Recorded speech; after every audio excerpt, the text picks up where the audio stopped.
Hello friends, welcome back to my YouTube channel. दोस्तों, आज का जो मेरा टॉपिक है वो पोलैंड के अंदर जॉब मार्केट को लेके है। और फ्रेंड्स, जैसा आपने थंबनेल में देखा होगा, आज हम लोग पोलैंड के अंदर एक बेसिक जॉब जो होती है फार्म हाउस की या फिर हमारे वेयर हाउस की, वहां से स्टार्ट करेंगे और जो हमारी हाई एंड जॉब्स हैं यानी कि जो स्किल्ड जॉब्स हैं वहां तक को कवर करेंगे। और जैसा मैंने आपको थंबनेल में बताया है तो ये बात सच है। मैं ऐसे बहुत सारे लोगों से मिला हूं और बहुत सारे लोगों को पर्सनली जानता हूं जो पोलैंड के अंदर एक एवरेज जॉब भी कर रहे हैं और पोलैंड के अंदर जो हाईएस्ट पेइंग जॉब्स हैं वो भी कर रहे हैं। तो फ्रेंड्स, आज हम लोग पूरे वीडियो में ये जानेंगे कि डिफरेंट सेक्टर्स के अंदर किस तरह की जॉब्स हैं, वहां पे क्या आपकी इनकम है और आप उस सेक्टर के अंदर अपने आप को और कैसे इंप्रूव कर सकते हो, कुछ नए सर्टिफिकेशंस लेके, कुछ नई लर्निंग करके। ठीक है, तो लेट्स स्टार्ट द वीडियो। तो फ्रेंड्स, जो यहाँ की सबसे बेसिक जॉब होती है वो होती है यहाँ की फार्म्स के अंदर जॉब।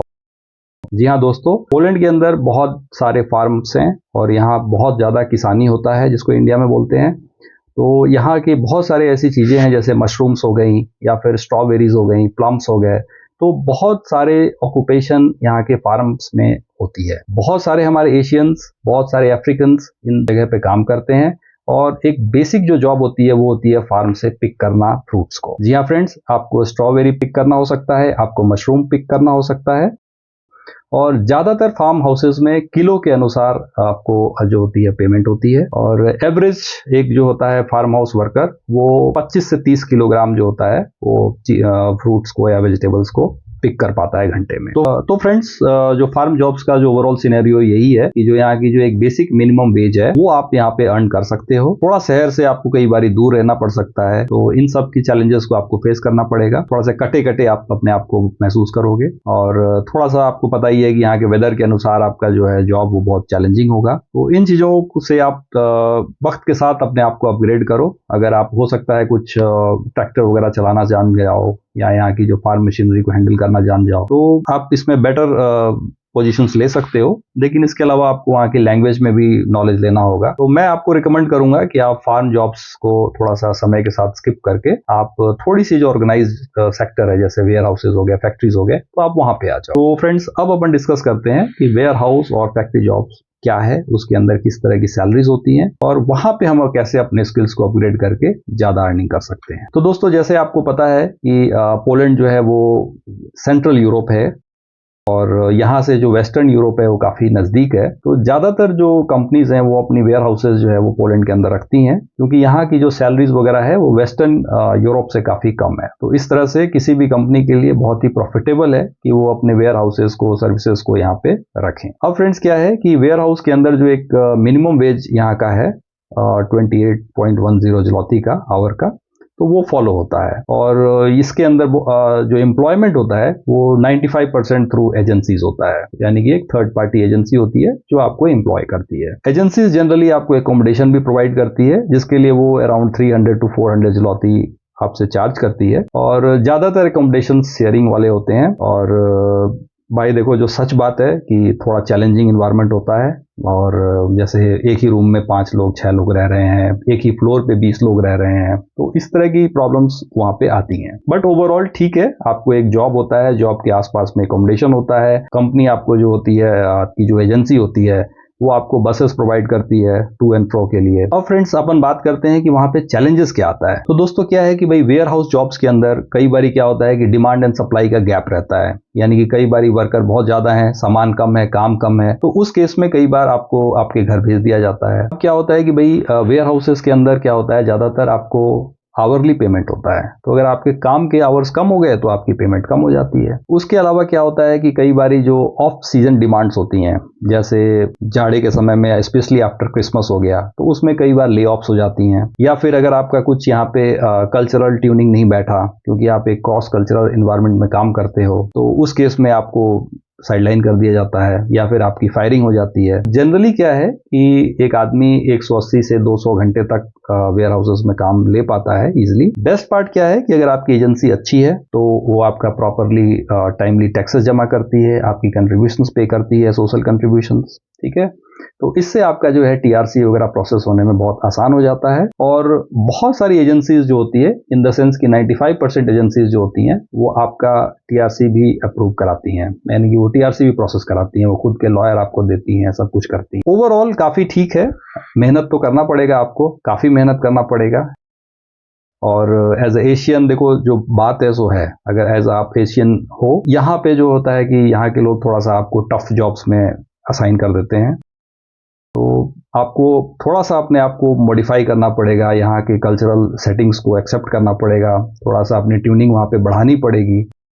इस तरह से करके आप थोड़ा सा जब टाइम दे दोगे 2 महीने 3 महीने, तो धीरे धीरे जो है आपको बेटर पोजीशंस में वहाँ पे मूव ऑन कर देंगे वो लोग, और आप लॉन्ग टाइम जो है वहाँ पे सस्टेन कर पाओगे। जहाँ तक वेयर हाउसेस की बात है, अगर आप यहाँ पे लंबा करियर चाहते हो और ज़्यादा पैसे कमाना चाहते हो, तो फॉर्कलिफ्ट ऑपरेटर का लाइसेंस लेना आज की डेट में बहुत ही कॉमन चीज़ है।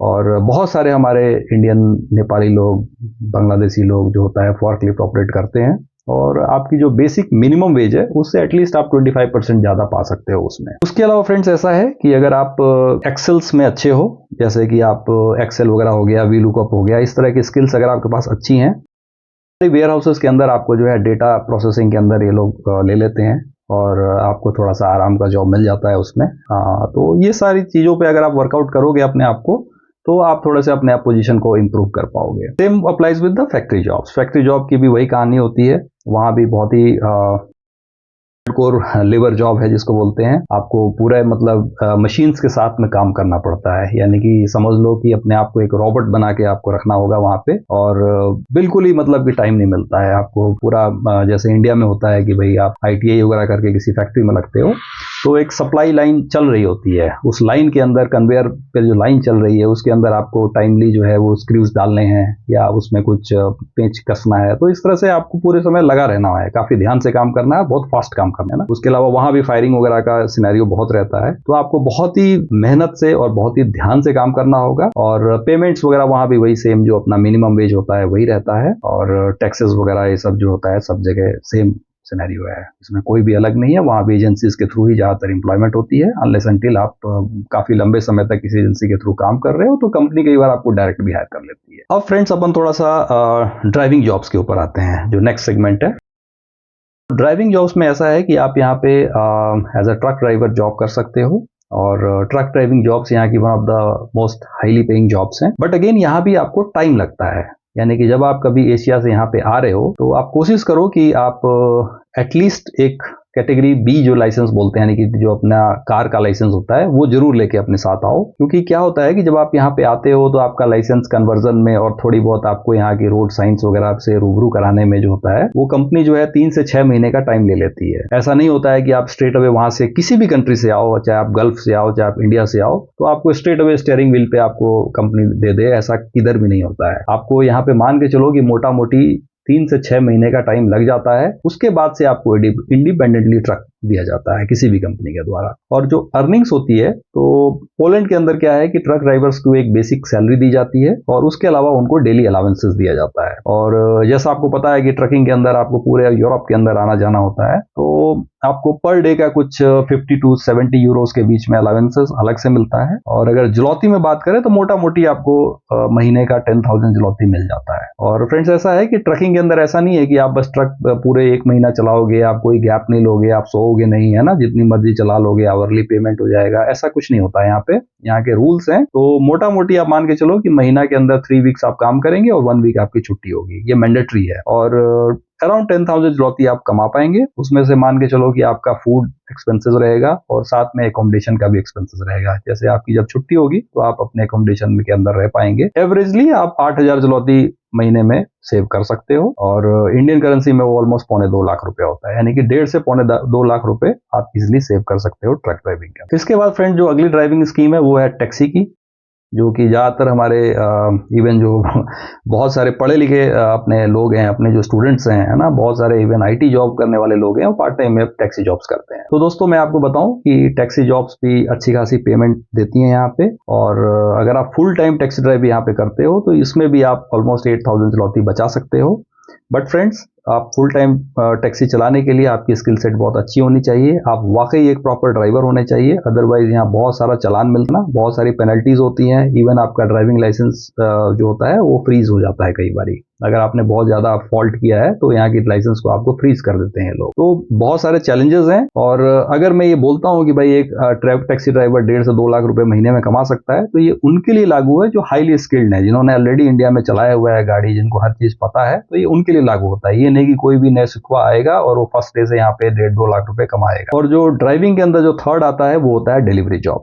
जी हाँ फ्रेंड्स, मैं आपको बताऊं कि डिलीवरी जॉब्स ज्यादातर यहाँ पे स्टूडेंट्स करते हैं, कुछ लोग फुल टाइम वर्क परमिट वाले भी करते हैं। लेकिन मैं थोड़ा सा जैसे मैं यूट्यूब पे वीडियोस वगैरह देखता हूँ कि डिलीवरी जॉब में आप 2 लाख कमा सकते हो, तो मैं इन चीजों पे थोड़ा सा इत्तेफाक नहीं रखता हूँ, क्योंकि delivery jobs are one of the most toughest jobs in Poland. यहाँ पे आप लंबे समय तक डिलीवरी जॉब से एक जैसी अर्निंग नहीं कर पाओगे, क्योंकि डिलीवरी जॉब जो होती है वो सब्जेक्ट टू वेदर कंडीशंस होती हैं, सब्जेक्ट टू ट्रैफिक होती हैं। लंबे समय तक यहाँ पे आप स्कूटर से और इस तरह की चीजों से डिलीवरी कर पाओ, ये इतना इजी नहीं होता है। और मोटा मोटी आप महीने में 1 लाख रुपए बना सकते हो डिलीवरी जॉब से, बट ये सब बहुत ही हाई रिस्क जॉब्स होती हैं। और मैं नहीं सजेस्ट करता कि आप स्कूटर से या इस तरह की चीजों से लंबे समय तक यहाँ पे डिलीवरी करो। आप वक्त के साथ जो है वो टैक्सी वगैरह इन चीजों में अपने आप को अपग्रेड कर लो। अब फ्रेंड्स आते हैं अपन अगले जॉब में, वो है अपना कुकिंग का। जी हाँ फ्रेंड्स, हमारे इंडिया से बहुत सारे लोग आते हैं और पोलैंड के अंदर खासकर वो as a cook, as a chef join करते हैं और हमारे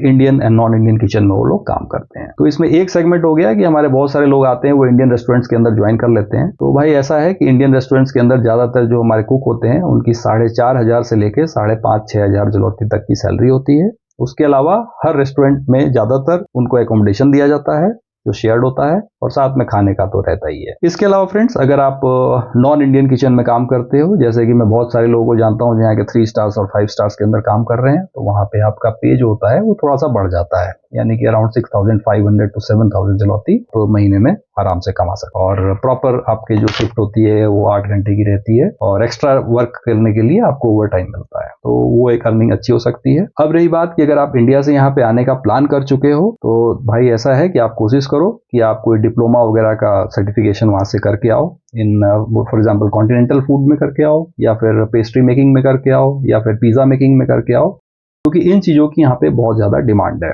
और ये बहुत ही हाईली पेड जॉब्स है। अब फ्रेंड्स अपन डिस्कस करते हैं हमारे एक और बहुत ही इंपॉर्टेंट प्रोफेशन का, वो होता है यहाँ के वेल्डर्स का जॉब। जी हाँ दोस्तों, इंडिया से बहुत सारे हमारे वेल्डर्स यहाँ पे आते हैं, तो ये one of the most sort of professions है।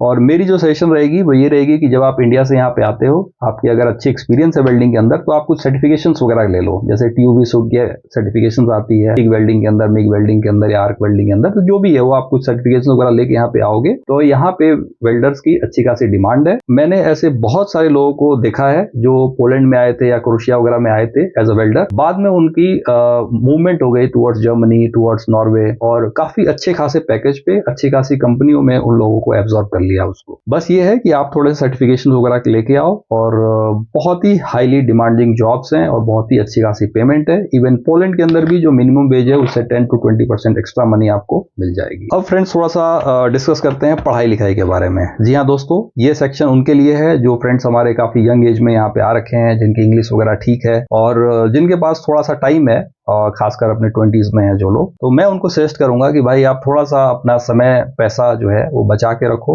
और उसको अपने ऊपर स्पेंड करो। जी हाँ दोस्तों, आप पोलैंड आ गए हो, आपके पास एक अच्छी जॉब है, ज्यादातर जॉब्स में 2 से 3 दिन की आपको छुट्टी मिलती है वीक के अंदर। आप क्या करो कि आप थोड़ा सा अपना मनी और थोड़ा सा अपना टाइम अपने ऊपर स्पेंड करो। फॉर एग्जाम्पल, अगर आपने ऑलरेडी बैचलर्स डिग्री कर रखी है तो आप यहाँ पे एक मास्टर्स डिग्री में एनरोल कर सकते हो, खासकर बैंकिंग के अंदर, या फिर आप मैनेजमेंट के अंदर कर सकते हो। पोलैंड के अंदर क्या सिनेरियो है कि अगर आप मास्टर्स इन फाइनेंस मैनेजमेंट इस तरह की कोर्सेज करते हो, या बैचलर्स करते हो फाइनेंस मैनेजमेंट इस तरह की कोर्सेज में, तो यहाँ पे बहुत सारे जॉब अपॉर्चुनिटीज हैं। बहुत सारे लोगों को मैं जानता हूँ जो बैंकिंग सेक्टर के अंदर काम कर रहे हैं, फाइनेंस फील्ड में काम कर रहे हैं, बहुत सारी कंसल्टेंसी यहाँ पे जिसके अंदर आप काम कर सकते हो। इवन कि अगर आपका 3 साल का कोर्स है बैचलर्स का, तो आप हो सकता है कि 2 साल पूरा करने के बाद ही वो लोग आपको एम्प्लॉयमेंट दे दें एज ए इंटर्नशिप, और आप अच्छा खासा सैलरी उसमें देते हैं वो लोग। आप 6 से 8,000 ज़लोटी पर मंथ तक सैलरी मिलती है। आप एज ए सीधे आपको as a intern, as a analyst वो लोग ज्वाइन करा लेते हैं। तो ऐसी भी उपलब्ध है यहाँ पे, तो ऐसी भी चीजें यहाँ पर हैं। उसके लिए आपको थोड़ी सी इंग्लिश वगैरह वगैरह आपकी अच्छी होनी चाहिए और थोड़ा सा पढ़ाई लिखाई आपको थोड़ा सा प्रॉपरली करना होगा, तो ये काम भी आप कर सकते हो। और जरूरी नहीं है कि आप यहाँ की गवर्नमेंट यूनिवर्सिटी से ही पढ़ो,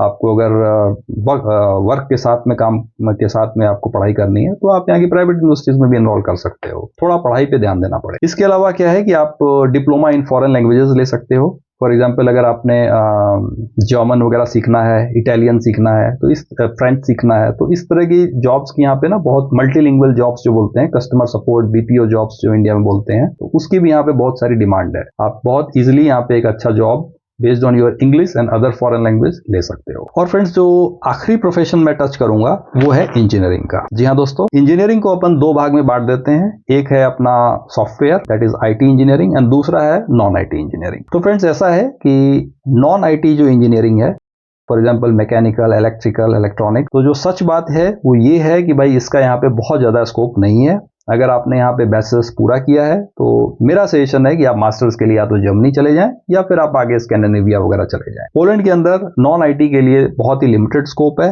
और आपको यहाँ पे फिर या तो आपको पॉलिश लैंग्वेज आनी चाहिए, तभी अच्छी जॉब्स मिल पाएंगी। अब अपन बात करते हैं आईटी जॉब्स की। तो जी हाँ दोस्तों, आईटी जॉब्स में सिनेरियो काफी अच्छा है। अगर यहाँ पे आपको आईटी जॉब के अंदर आपने डिग्रीज वगैरह ली हुई है तो आप कोशिश करो कि पहले आप इंटर्नशिप करो कहीं पे। तो इंटर्नशिप के साथ में आपको जो है बहुत इजीली कंपनीज एब्जॉर्ब कर लेती हैं और जो बेसिक क्लाउड बेस्ड टेक्नोलॉजीज वगैरह की बहुत सारी जॉब यहाँ पे उपलब्ध है। इन केस आपके पास टाइम है और आप एक यंग एज में यहाँ पे आए हो तो जरूरी नहीं है कि आप इसमें बैचलर्स करो या मास्टर्स करो, आप चाहो तो सर्टिफिकेशंस भी ले सकते हो। यहाँ बहुत सारे ऐसे स्कूल हैं जो डिप्लोमाज देते हैं और फॉर एग्जांपल एक छोटा सा फील्ड है टेस्टिंग इंजीनियर्स का। तो इसके अंदर आपको बहुत बड़ी स्किल सेट की जरूरत नहीं है। आपको कुछ टेस्टिंग सॉफ्टवेयर्स की ट्रेनिंग चाहिए या फिर आपको एक छोटा मोटा किसी लैंग्वेज के ऊपर ट्रेनिंग वो लोग देते हैं और 4 से महीने से लेके साल भर का इनके पास कोर्स होता है। तो आप उस तरह की कोर्सेज लेके आईटी के अंदर आ सकते हो या फिर आप कुछ सिक्योरिटी बेस्ड कोर्सेज कर सकते हो, सर्टिफिकेशंस कर सकते हो। तो वो साल भर के कोर्सेज हैं, यहाँ पे बहुत सारे लोग करते हैं उसको। तो इस तरह से आप चाहो तो एक अपने को आईटी के अंदर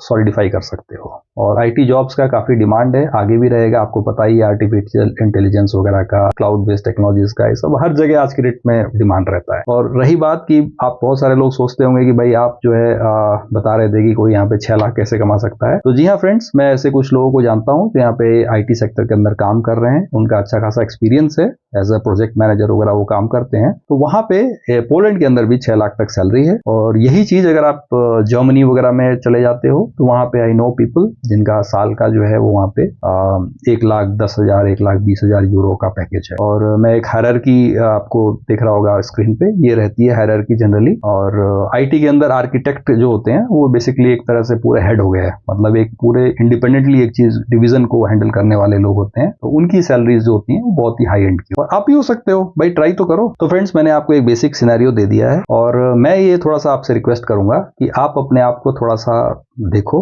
अपने आप को एनालाइज करो और कोशिश करो कि अगर आपके पास टाइम है, आपके पास पैसा है, तो अपने आप पे कुछ स्किल सेट पे वर्कआउट करो और इम्प्रूव करो अपने आप को।